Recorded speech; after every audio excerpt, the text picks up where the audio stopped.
World Radio, broadcasting in your language.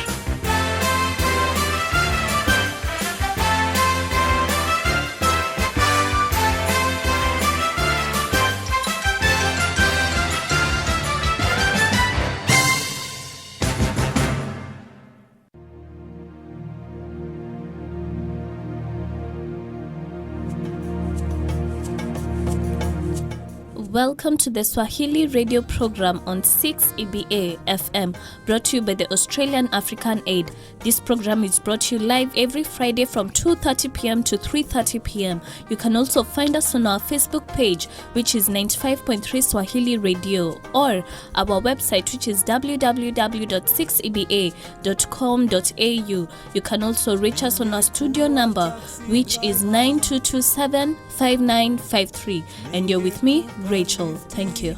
Kila mara ningekuwa shamba boy, ningekuchunia sukuma wiki. Wandugu wasikilizaji, karibuni tena katika programu yetu ya Kiswahili ikiwaleteni na Australian African Aid, na itakuwa hewani kila siku Ijumaa kuanzia saa 8:30 hadi saa 9:30, na unaweza tena ukatutembelea kwenye Facebook page ambayo ni 95.3 Swahili Radio, au kwenye tovuti ni www.6eba.com.au, na nambari zetu za studio ambayo ni 92275953. Jacob, asanteni.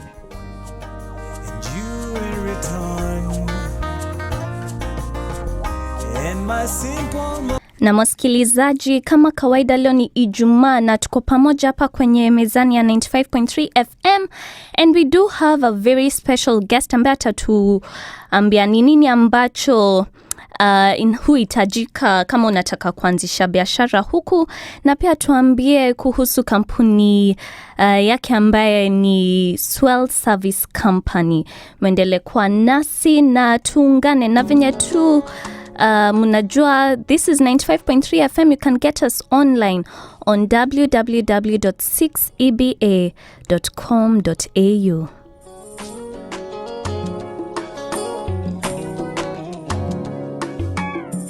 Ololufe, angel of my life, for the love I have is so real. How can I be your Mr. Right? Baby, what I feel is so strong. If you are the apple of my eyes. If oh no, I'm gonna love you till I die. Oh Lord, baby, Jawa, I'm thinking about that day. It will be just you and I. Will you be my wifey? I will be your wifey. Angel of my life.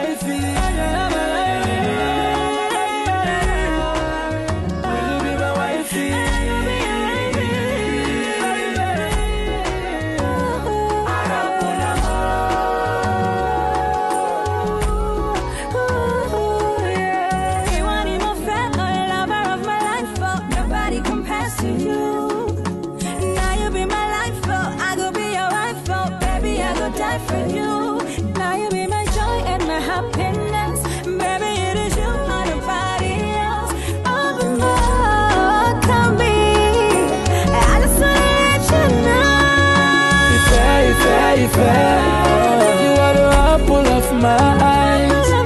If oh no, I'm gonna love you till I die. Oh Lord, baby, Jawa, I'm thinking about that day. It will be just you and I. Will you be my wifey? I will be your wifey. Angel of my life.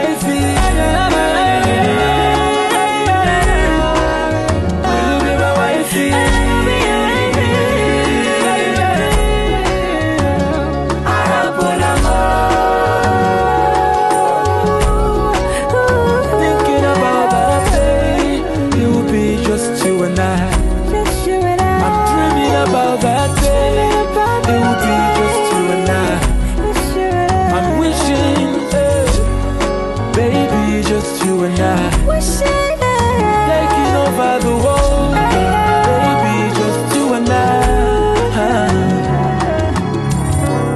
You and I. Oh, little flower, angel of my life. You.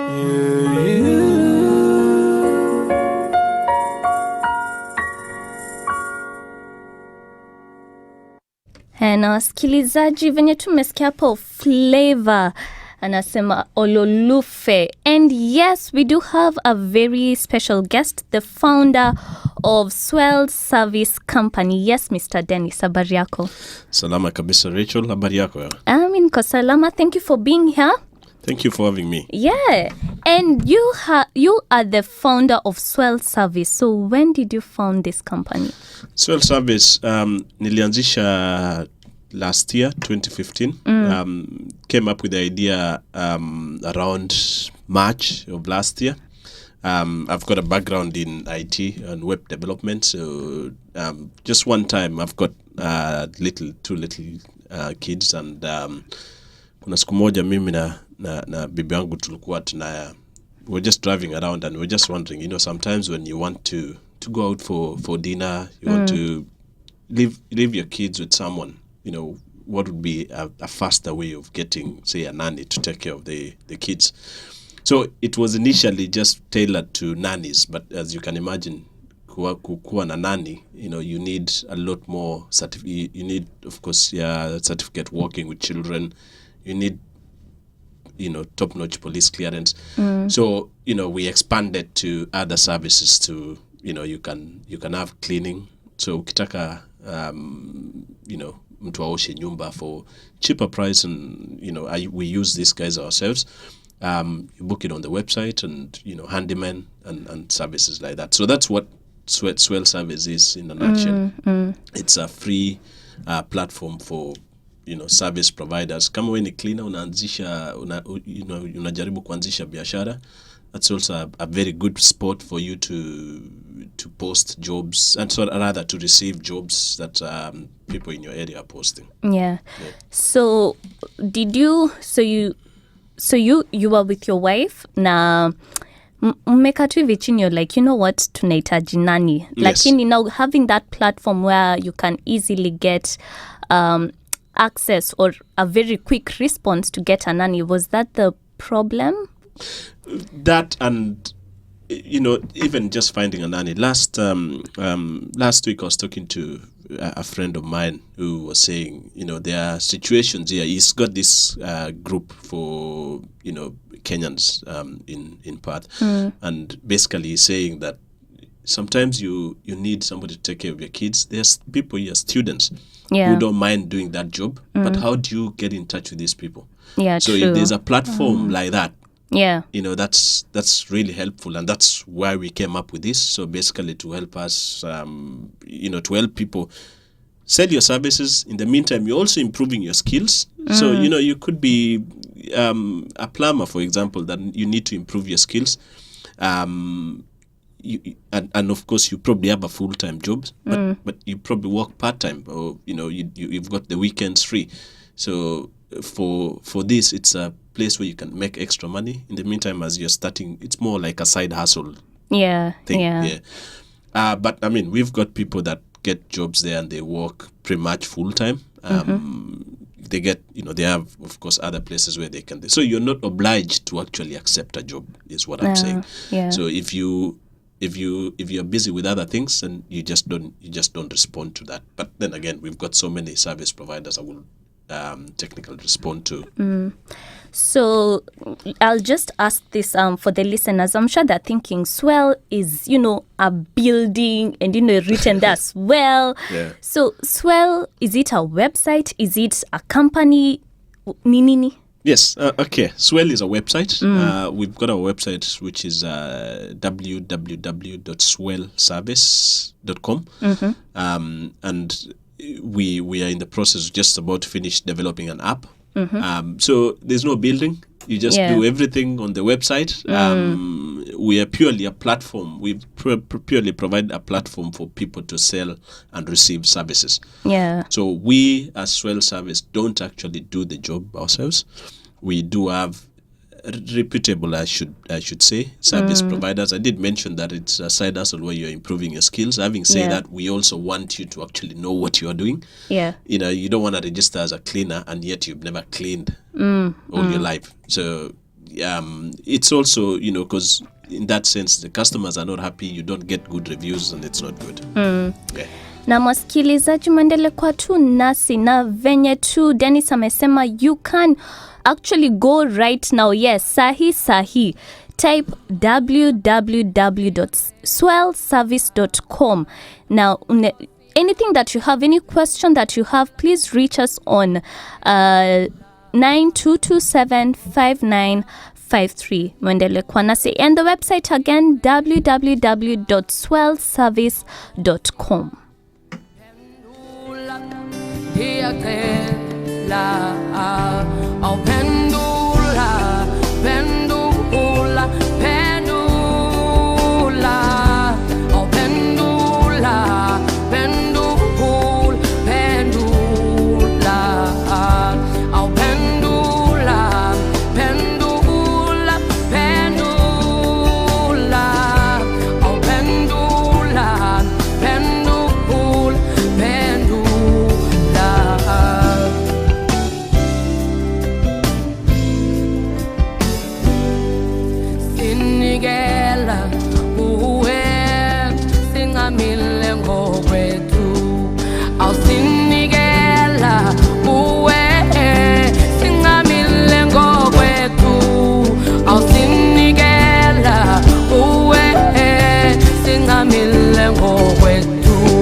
umhlaba wonke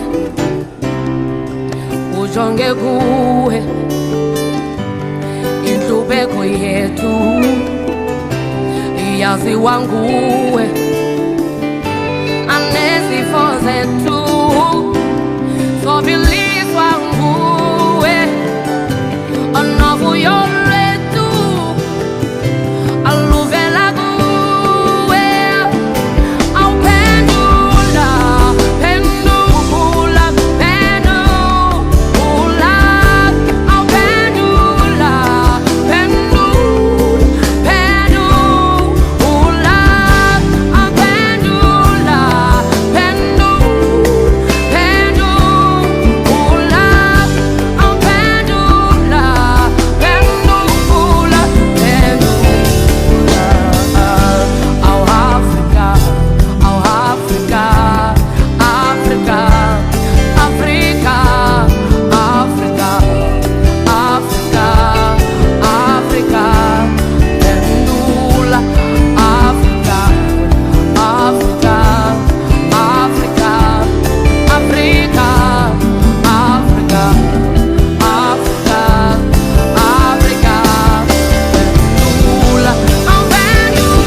Na mwasikilizaji, that's the lovely song by Zahara Pendula.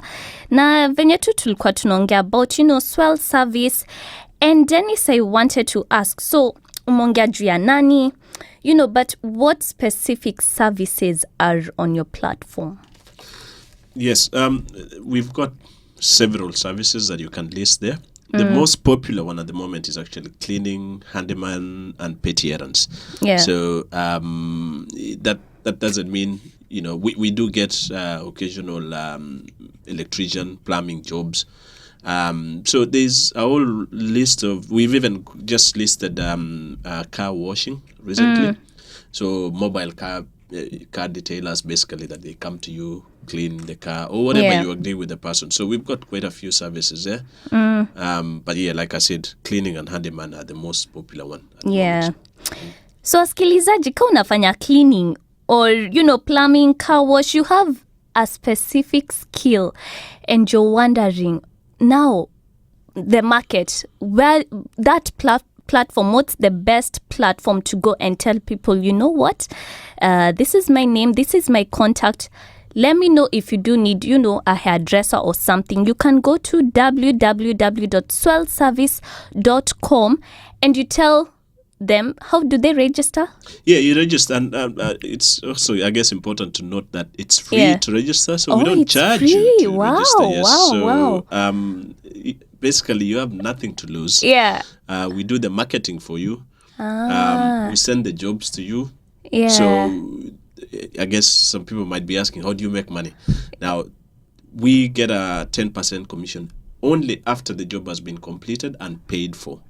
So hii maneno ya kuitisha mtu pesa kama hata ujui kama utapata kazi or not, we've been in the same position, so we don't want to put people in that same spot. Yeah. So people should not have questions of not having a job. You know why? If, let's say, you're a student, and I think students are the ones who find that problem. They're like, I don't have a job. Well, if you don't have a job, Swell Service is the way to go, because I am so sure you have a certain skill. It can be making hair, it can be babysitting. Who cannot babysit, Yeah. So you just go to Swell Service online, www.swellservice.com, register for free. Yes, correct. And when someone wants a babysitter, how does that process go, by the way? So the system manages that. So you want a babysitter, you just post the job online on the website, and the babysitters in your area will receive the message and respond to it accordingly. So it's not a matter of ati lazima tupigie simu kila mtu. The minute you register there, you receive instant message from the website. Yeah. And we've got several other services. I did mention as well, we've got hairdressers, African hairdressers. So that's one thing that students can do here. Yeah. So if you have any skill, any service that you want to provide, man, you have a free platform. A free platform. End up, I don't know what you're waiting for. Yes, right now, just type www.swellservice.com and register, and it's so easy. Yeah, straightforward. Takes you. I mean, we got to approve the account, of course, to do due diligence to make sure you actually know what you're. Yeah, but yeah, just register now. It's free. You have absolutely nothing to lose. Yeah. Oh, that's interesting. Very interesting. Now, wasikilizaji, if you do have any question, reach us on 9227-5953.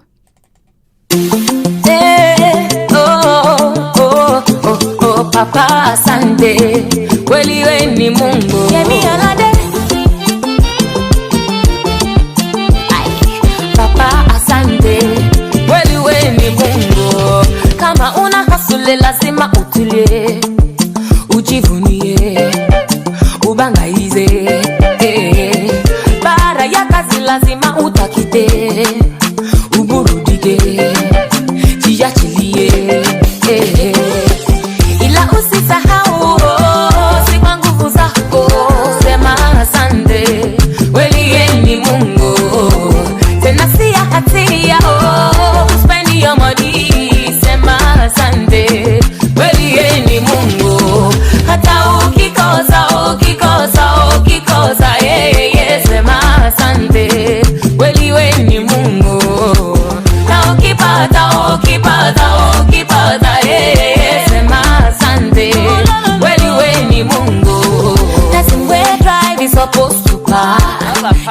supposed to like you. He's supposed to back money, baby. Imana oyena bambo supposed to hammer. He's supposed to hammer, oh. He's supposed to make a move, baby. Ila usisahau, sipa nguvu zako, sema asante. Weli yeni Mungu, tena siya hatia, spend your money, sema asante. Weli yeni Mungu, hata ukikosa, sema asante. Weli weni Mungu, na ukipata, sema asante. Weli weni Mungu.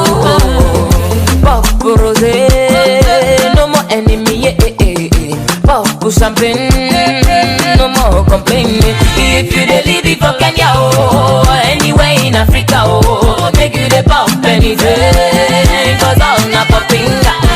You driving Ferrari, oh, cruising Bugatti, oh, you rocking Versace, oh, forever and never, we going higher, oh, no go retire, oh, see getting paper, oh, this is my desire.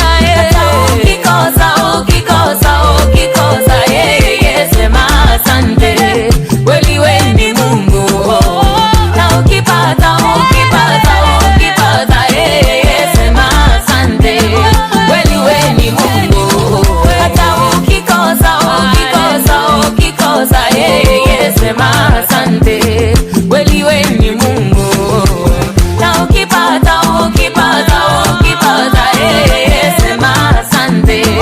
Weli weni Mungu.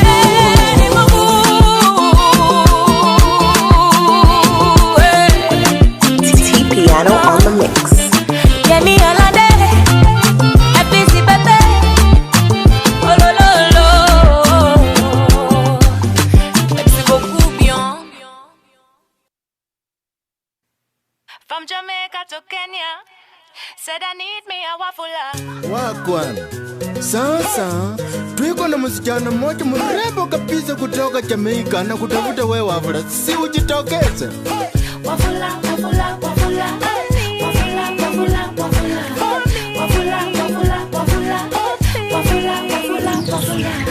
So alone for so long, need somebody to call my own, my baby, my one and only.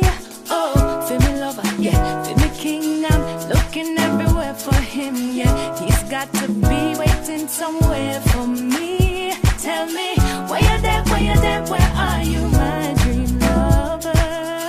Where you there, I'm looking for you, need to find my wafula.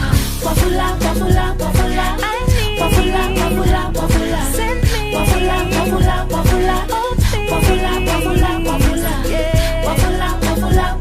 I need wafula. For me. Wafula. Oh, please. Wafula. Me, I'm looking for wafula. Me, I'm looking for wafula. Me, nam tafuta wafula. Me, nam tafuta wafula. Anatafuta huyu wafula, anatafuta huyu wafula. Pengine Chavakali, pengine Bungoma, pengine Kakamega, Busia boda, labda Ikolomani ama Webuye. Tafuta huyu wafula. Mulembe night, tafuta game ya Ingwe, unatafuta wafula uko wapi? Wafula uko wapi? Wafula uko wapi? Wafula uko wapi? Wafula. I need wafula. Send me wafula. Yeah. Churchill, help me find wafula. I need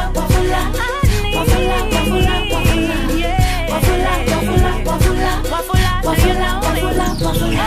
Me, I'm looking for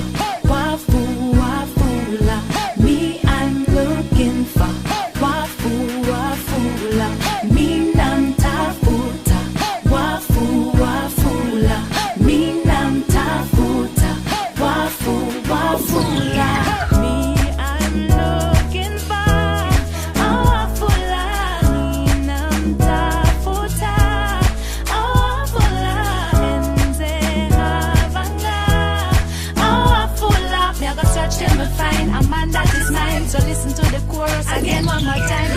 Wafula, wafula, wafula, wafula, wafula, wafula, wafula, wafula, wafula, wafula, could you find it for me? Wafula, wafula, wafula, wafula, wafula, wafula, wafula, wafula, wafula, wafula, wafula, could you find it for me? I'm looking for wafu, wafula. Me, I'm looking for wafu, wafula. Me, I'm tafuta wafu, wafula. Me, I'm tafuta wafu, wafula.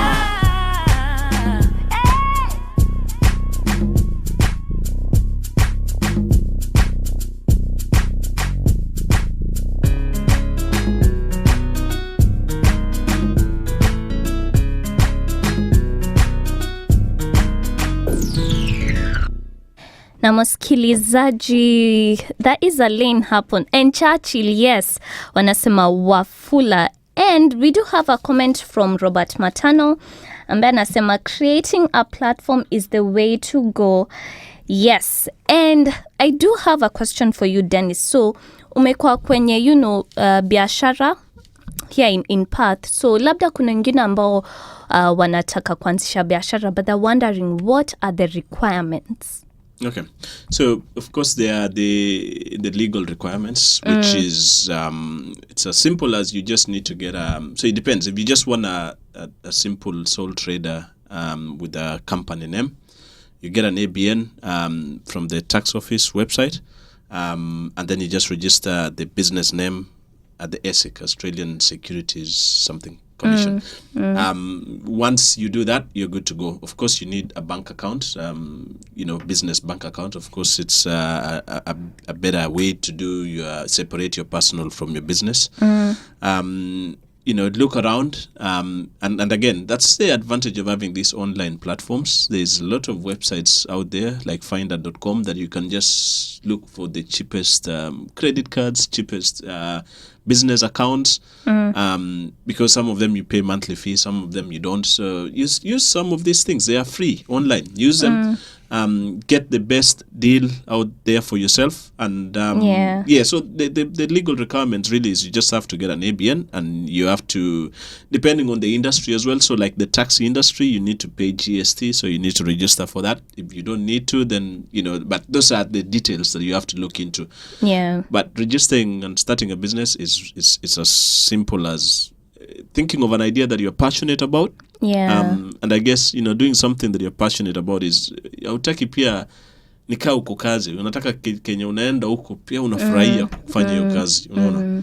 So, just thinking of that idea, registering your business at the tax office and the Australian ASIC. Yeah. And you're good to go. Yes. And I don't know, this one I'd like to know, especially for students who are here and maybe they have an idea and they don't know if it's right for them to start a business when they're still students. Absolutely, There's nothing wrong stopping you from starting a business just because you're a student. Again, now the things that you probably need to check is how long you have to work, because you've got the hours limit. That I can't answer what the details, but the tax office has absolutely no problem with you getting an ABN and starting a business. Yeah, and I've had a couple of friends who are like, "What? The government takes a lot of tax." A lot. What do you have to say about that? So they do take a lot of tax, but some of the things that you probably do, and I try and get a very good accountant. Some of the things that you probably be surprised at, some things that you can claim back that we don't. Oh yeah. So there's no way around, unless you just want to do things illegally and not pay your tax. There's no way around it. You've got to pay that tax, especially if you're employed. Of course, you don't even see the money the employer pays direct. But even if you're self-employed, if you don't pay tax, they'll catch up with you, and the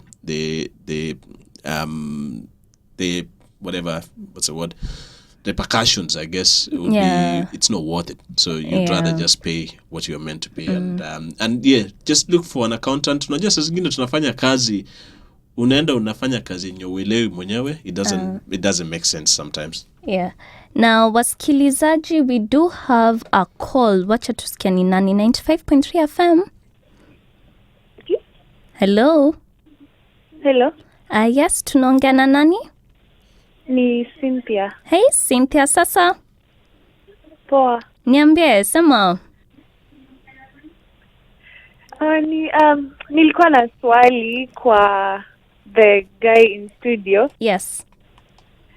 Nilikuwa nataka kuuliza. Please reduce your radio, pole. Okay, sorry. Santi. Nilikuwa nauliza, niko na like my own design line. Yep. Na I design bags and shoes as well as backpacks na other home furniture vitu kaizo. Na it's really small at the moment and nilikuwa nataka ku go large. So how can I do this? The question to the guy in studio. Yes. Yeah, I mean, there's no better way than selling your stuff online, because so what I can suggest for you right now is probably, if you don't have a website, use free platforms like, I mean, because you are selling goods, so I guess it doesn't really fit in with Swell Service per se, because those are, we sell services. But, you know, the best thing is use platforms like Facebook, use Google. Just create, Google Plus page, create Facebook page, and you can actually, the advantage of having things like Facebook is these guys have a lot of information and you can basically target the customers that you need. And advertising on Facebook, for example, you can pay as cheap as about $5 a day. And tuseme unataka Africans that live in North Perth, for example, you can actually target to that level on Facebook. Okay. So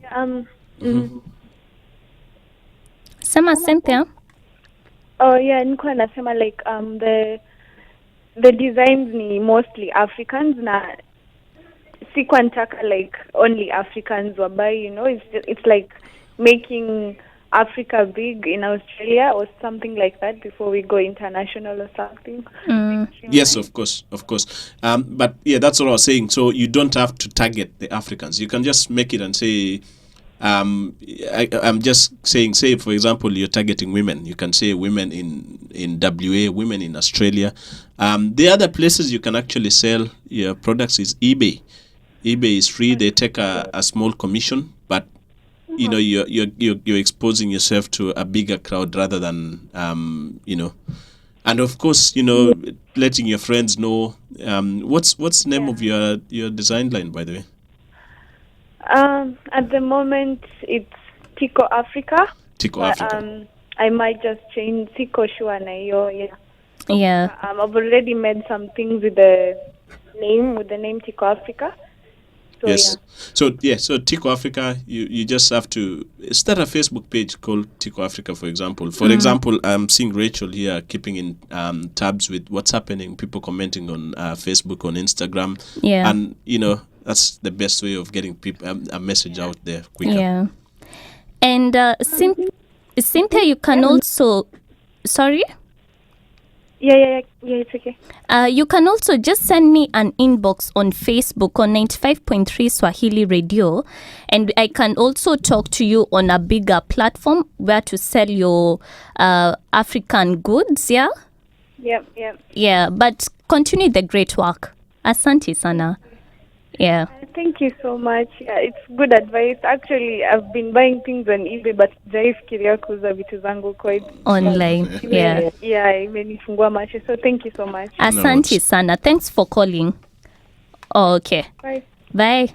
Na mwasikilizaji, if you do have any question, venye tu tumesema, reach us on 92275953.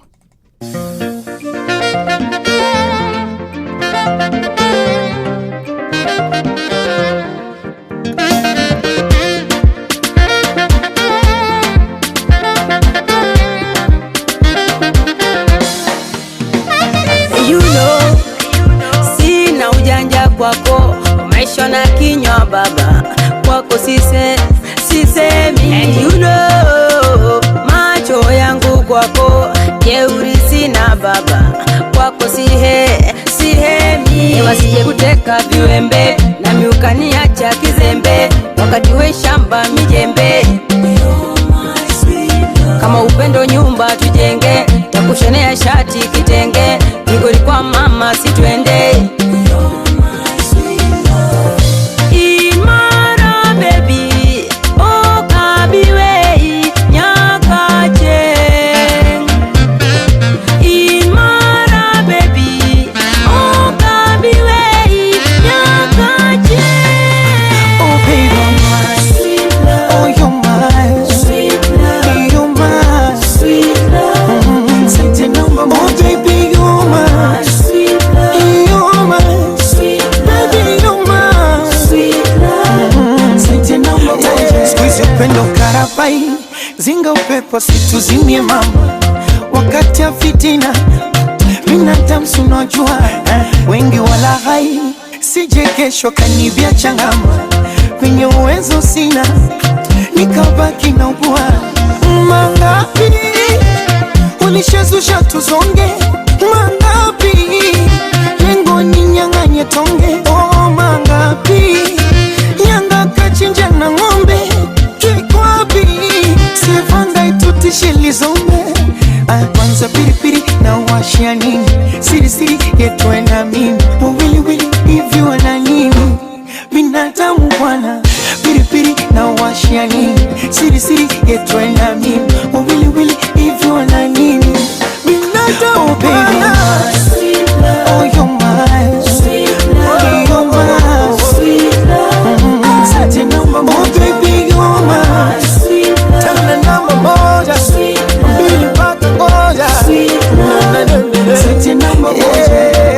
Kwanza pilipili ya washani, sili sili yetu na mimi, oh wili wili hivi wana nini binadamu bwana.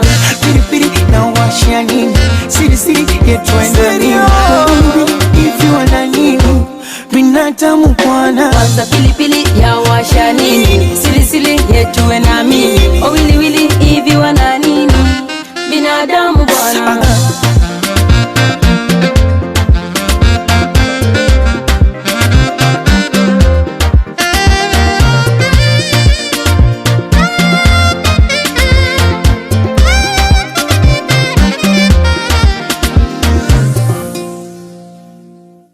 Na wasikilizaji, pia tuko na wageni hapa, our lovely African friends, na wanaweza tukatuambia their names na ni nini leo ambayo imewafurahisha. Yes.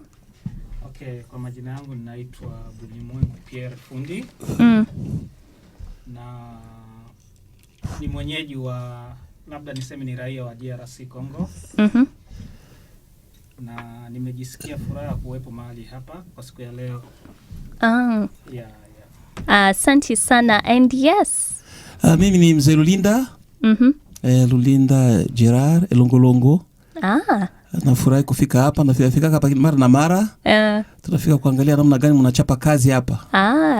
Na umetoka nchi gani? Mimi nimetoka DRC Congo. Congo, okay. Lakini niko hapa kiasi miaka 11 sasa. Nakuwa mwenyeji wa hapa. Salama kabisa. Na umetoka nchi gani? DRC Congo. Congo, okay. Hiyo ni mzuri sana. Congo is beautiful. Sijaika kwa huko. Yeah. Pole sana. Ni nchi yenye mabonde na milima. Na viziwa vingi sana. Kuna maziwa mengi pale. Kongo inapendeza kweli.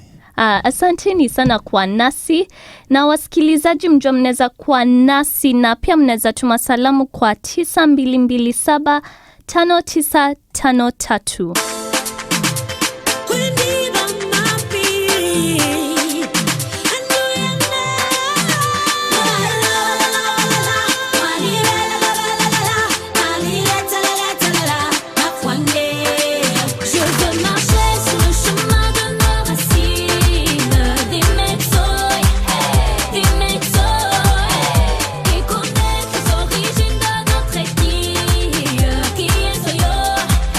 Qui est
Hey, na hapa ninasikia there are schools for Swahili.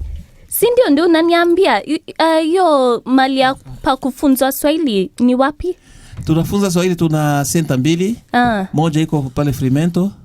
Kumitikacha pale center, na ingine iko pale Mirabuka. Inaitwaje jina? Inaitwa Embondo Community School Language. Embondo. Community School Languages. Embondo. Muko online, muko Facebook, watu wanawezaje get in contact? Tunaweza wapa anwani yetu ya email. Na addresses zingine. Email ni gani? Hapa si paka labda niangalie kwenye vitabu. Tutawasiliana labda baadaye. Lakini venye tu umesikia wasikilizaji, there is a Swahili school in Fremantle and Mirabuka. Ndio. Na inaitwa Embondo. Embondo. Community School Languages. Kwa sababu tuna mbili, tuna ile tunafunza Kibembe na Swahili bora. Kibembe ni nini? Ni lugha nyingine ya nyumbani. Kongo. Ya Kongo. Kongo, najua Kongo ina lugha nyingi. Karibu 50 hivi, karibu 450. Are you serious? Za zile lugha ndogo zile za ethnic. So nikitaka kufunza Embondo. Ni Embondo? Embondo. EMO. Yeah, alafu Mbondo. Na hiyo institution inaitwa Embondo. Ndio Embondo. Community School Language. Tuna support ya kutoka kwa Omi. Okay. Tuna wale wamefunzwa, wale walimu wamefunzwa karibu miezi 6 namna ya kuongoza, kuendelesha Embondo. Okay. Kuendelesha zile somo kufuatana na na curriculum ya hapa. Kabisa. Leadership vile namna vile. Na wasikilizaji, uko na mtoto hapo anajua Kiingereza vizuri na hiyo accent ya Australia, lakini Swahili jameni, umpeleke wapi? Yes, so now we do have 2 institutions in Fremantle and Mirabuka. Embondo in school institution. Yes. Na coordinator wetu anaitwa Pastor Kennesi Kagisi. Asanteni sana. Pale Mirabuka. Na wasikilizaji, muendelee kuwa nasi. We still have to talk more on Swell Service, na any question that you have regarding business, feel free to contact us on 9227 5953.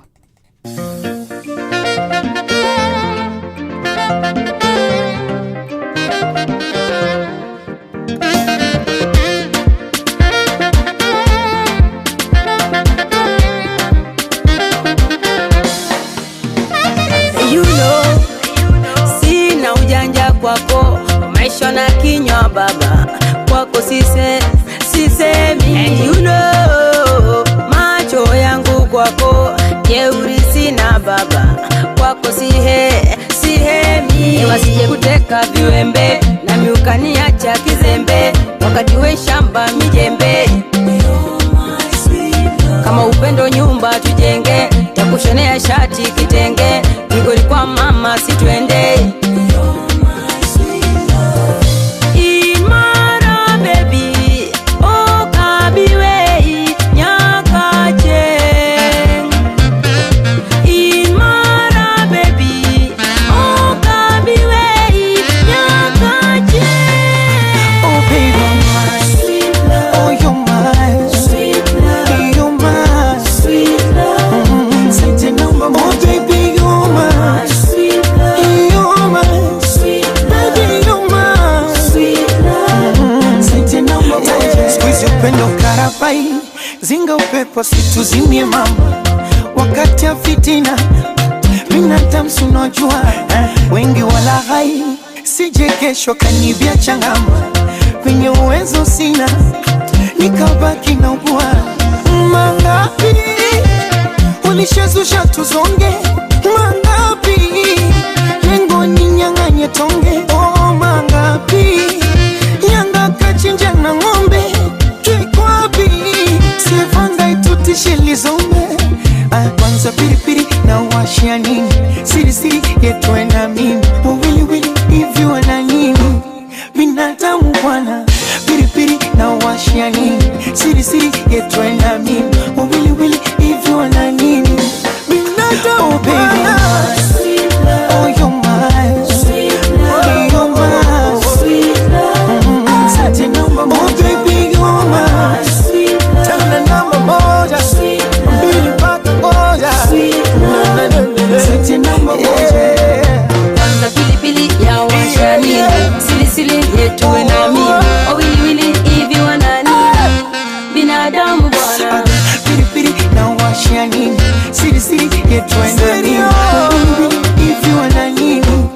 binadamu bwana. Kwanza pilipili ya washa nini, silisili yetuwe na mimi, wili hivi wana nini, binadamu bwana.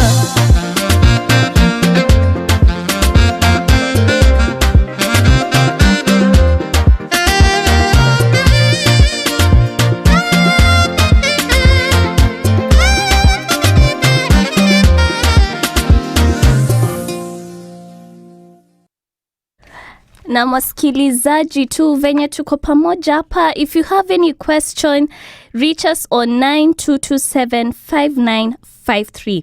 And another question to Dennis ni, now kama let's say yes, ameregister na na provide hiyo service, so umesema mnachukua tu 10%. That's correct, yeah. Okay. Alafu are there any competitors you're facing ama sai, you know? No, of course there are competitors. There is basically even Gumtree, our competitors, but not direct competitors. Kuna moja inaitwa Air Tasker. Okay. Kuna ingine inaitwa Service Seeking. So there is some competitors out there. They just do it a bit different from what we do. Yeah.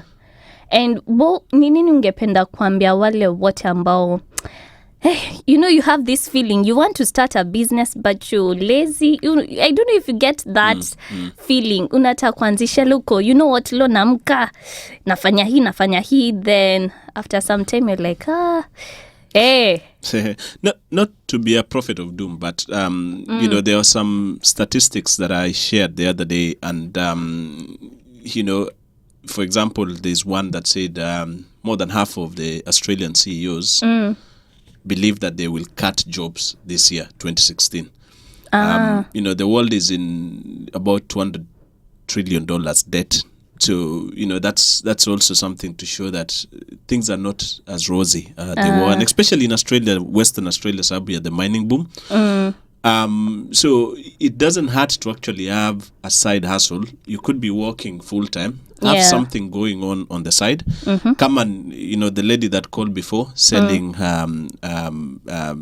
designs and furniture. Or kama hata ni kuuza vitu on eBay, like I said, like, you know, the reason I'm here providing a service on Swell Service gives you the experience. Business is not easy. But ni kama tu vile mtoto, you have to constantly keep teaching a kid something for them to grow. So hakuna vile utamaliza siku moja ati leo nimemaliza kazi, kesho nimeanza biashara alafu unafaulu. You have to actually work on it. Yes. Na pia hapa nimepata message from Daniel, anasema anawasikiza. Asante sana Daniel. And we also have Ayub, na tuko na simu tena. Wacha tusikie ni nani ambaye anapiga simu. This is 95.3 FM. Who am I speaking to? Hello, this is T. Nilikuwa nataka kutuma salamu. By the way, Sasa Dennis. Salamu sana. It's great listening to you. Asante. Nilikuwa nataka kutuma salamu kwa Zuo, Ajonte, Simon na Jonas. Hello.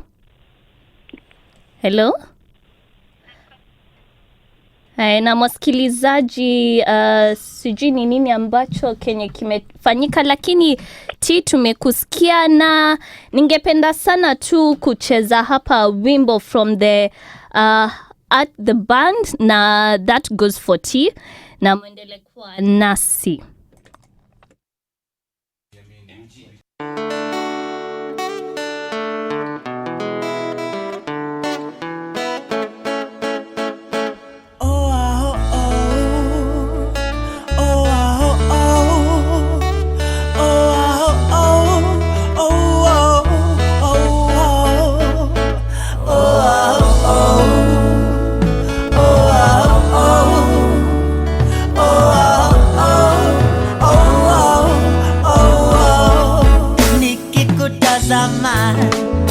Moyo wayoyoma, kipenzi changoro bobobo na huyanza, nikikutazama. Moyo wayoyoma, kipenzi changoro bobobo na huyanza, huenda leo hapo chini, twatembea matopeni, usiwasikize matapeli jiji, kesho tuna gariji. Mina saka mali, twende kwenu mashambani, nikalipe mahari, tuishi kwa amani. Nikikutazama moyo wayoyoma, kipenzi chako roho nakuyana. Nikikutazama moyo wayoyoma, kipenzi changu roho nakuyanza. Kweli toto si toto, na roho la mtoto, nipe busu maswiti, nimekumisi, twende tumone kasisi, au disi kwa ofisi, turidie mafisi, nakuyanza. Nikikutazama moyo wayoyoma, kipenzi changu roho nakuyana. Nikikutazama moyo wayoyoma, kipenzi changu roho nakuyanza.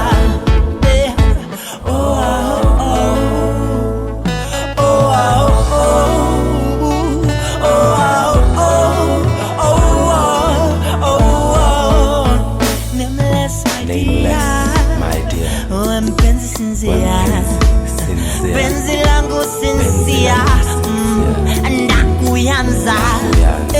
Hisani mosi, oh and baby you're so close, let me wipe off your lip gloss, nakuyanza.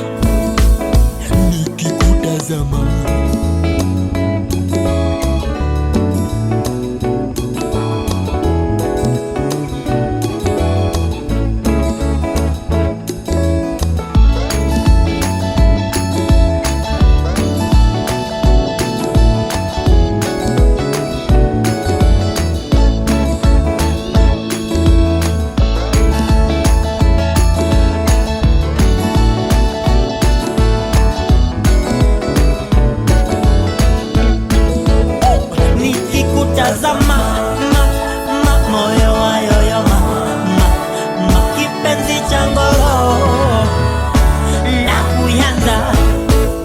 Nikikutazama.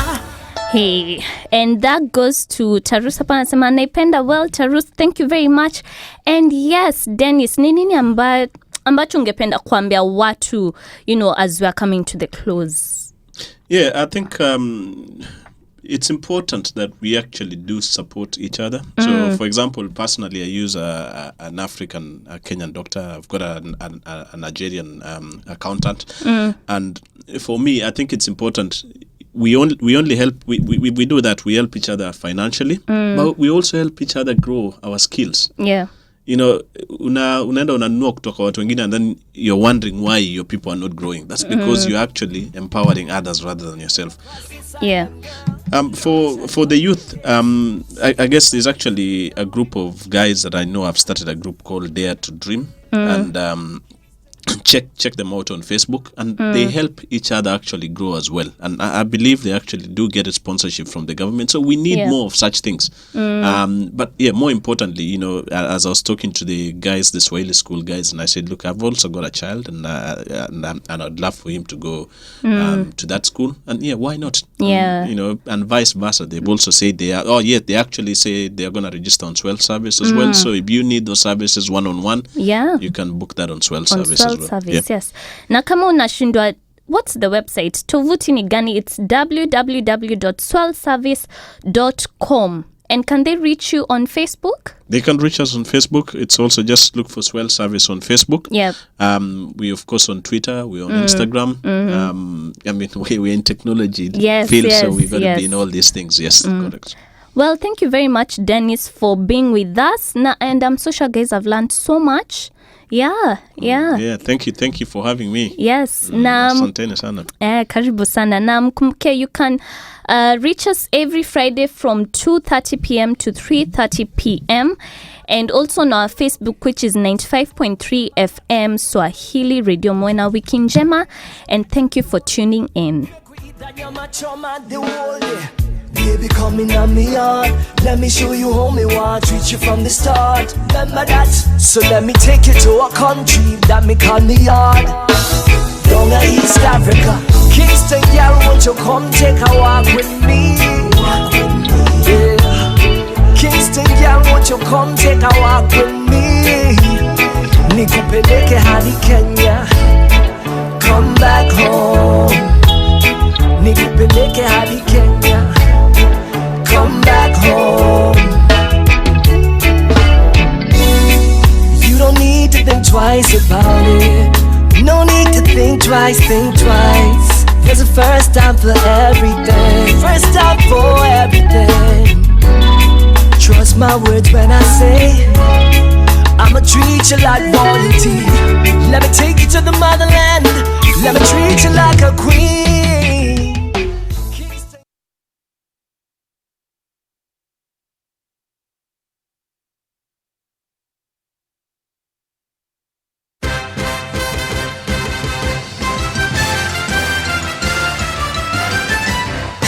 6 EBA FM 95.3 World Radio, broadcasting in your language.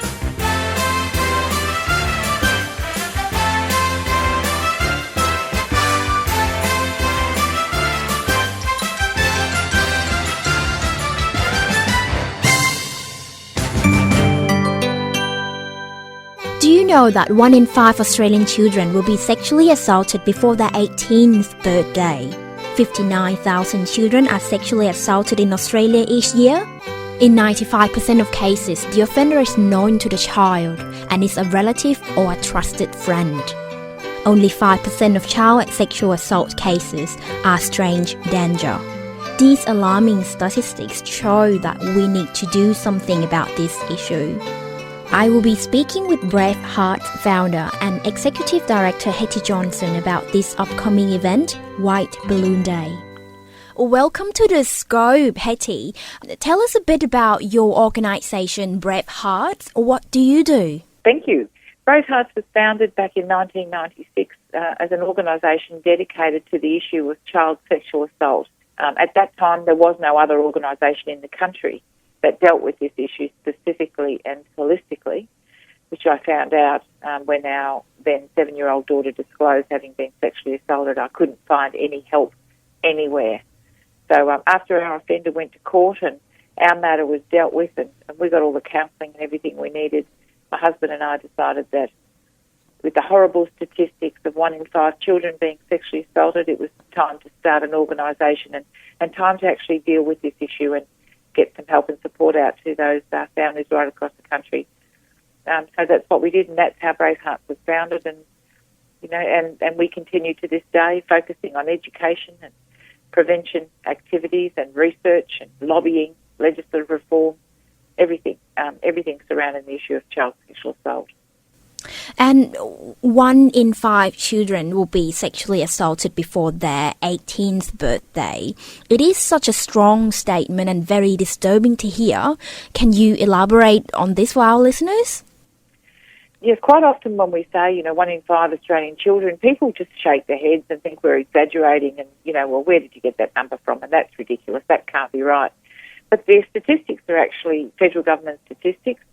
They have been duplicated on numerous occasions, and not only in this country, but throughout the Western world. And unfortunately, this is the reality that we're facing.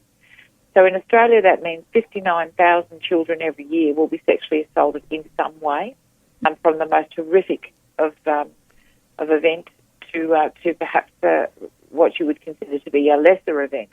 But can I stress that no matter what the event, the potential implications on children, if it's not dealt with properly in the first place and at that particular time of disclosure, can be quite horrendous and even life-threatening. So very, very important. 59,000 Australian children every year in this country is an unacceptable number. And it means not one classroom. There isn't a classroom or a daycare centre in this country that doesn't have a child in it who is being sexually assaulted or has been or will be. just statistically impossible. Every time you get a group of people together, whether it's in a workplace or at a football match or wherever it is, at a meeting, 1 in 5 look around you, and it's impossible basically to live your life and not be touched by this issue in some way at very close quarters at some point in your life. And what are the factors that prevent young children to speak out, and how does this campaign, White Balloon Day, play a role in addressing this issue? Well, the issue of child sexual assault is not a pleasant one. And so culturally and historically, we've tended to be quiet about it. We tend to be silent. The victims don't speak out for all kinds of reasons and good reasons, and that they think they won't be believed. Perhaps they've been threatened by the offender. Perhaps the children themselves feel guilty that they didn't speak out earlier. A lot of times children don't speak out because they fear that something bad will happen. The grandma will have a heart attack, or that somehow the adults in their life won't be able to cope with the news. So even as children, they're protecting the adults. But there's a lot of reasons why children don't speak out. Culturally, the issue, because it involves, in inverted commas, sex, tendency culturally is to just not talk about it. The result of that is that victims grow up feeling shamed, as though they're somehow less than, or less perfect, or less beautiful, or less innocent, or all number of things than their peers. And this is simply not true. They are simply victims of crime. So White Balloon Day, right from the very beginning, is presented to the Australian community, to all people everywhere, as an opportunity to simply get a white balloon, blow it up and put it where someone can see it, and know that children and adults, 1 in 5 around this country will see it, that someone who needs to see it will see it and will receive their message of support, their encouragement to break the silence and tell somebody. And, it's a very powerful message to survivors everywhere, that we're not going to be silent about this anymore, that we want victims of sexual assault to speak out. It's only the victims of sexual assault who know who the perpetrators are. So in order to protect those 4 in 5 Australian children who are not victims from becoming victims, we need survivors to speak out. And the message to perpetrators is equally clear, and that is that we're not prepared to let this subject and this issue loiter in the shadows any longer, that we're bringing it out, we're shedding light on it, and we're watching. And we're not going to be tolerating the sexual assault of our children. The message to them is to stop. So it's a very powerful message. It has been proven, Queensland Police labelled it a phenomenon with an increase of over 500% of disclosures of sexual assault during White Balloon Day. So the message works, the campaign works, it's simple, and it's something absolutely every Australian can get involved in. Talking about the balloon itself, can you tell us more about white balloon? Why do you use white balloon to address this issue, and what does it represent? Certainly, White Balloon Day came about in my dining room, actually. After our daughter disclosed, as I said, and we went through the court system, my husband and I decided to take this issue on. We were looking for a symbol, sort of the red nose or the pink ribbon, if you like, for this issue. And in the same year that our daughter disclosed, there was a mass public gathering in Belgium where the parents of children who'd been murdered or were still missing at the hands of repeat child sex offender and released sex offender Marc Dutroux had asked people, if you care about this issue, come to the square with a white balloon or white flowers. And it's something that's just inspirational, and I long for the day that this happens in this country, where the people of this country come out in such force for their children. 300,000 people gathered in the square in Belgium with white balloons to demonstrate their intolerance of the sexual assault of their children. And so we, at that point, thought there was no better symbol for this issue than the humble white balloon.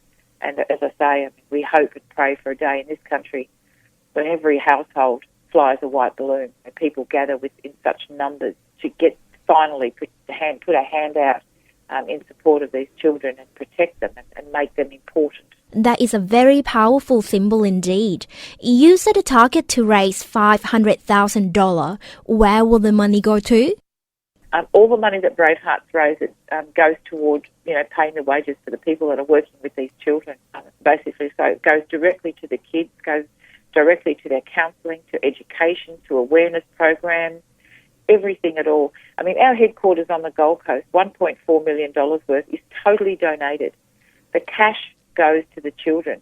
Everything that we need, our furniture, our carpet, everything, blinds, air conditioning, you name it. There's nothing. Whenever we want or need anything, we try and get it donated, and more often than, well, almost always, we're successful in that, so that we're not spending the funds that people donate or the funds that we raise on stuff. We're spending that money directly on providing services for children, services for the 59,000 children a year that are sexually assaulted and their parents, crisis calls, counselling, education, just the whole gamut of services that these people desperately need, and we don't have enough of. When will this event be held?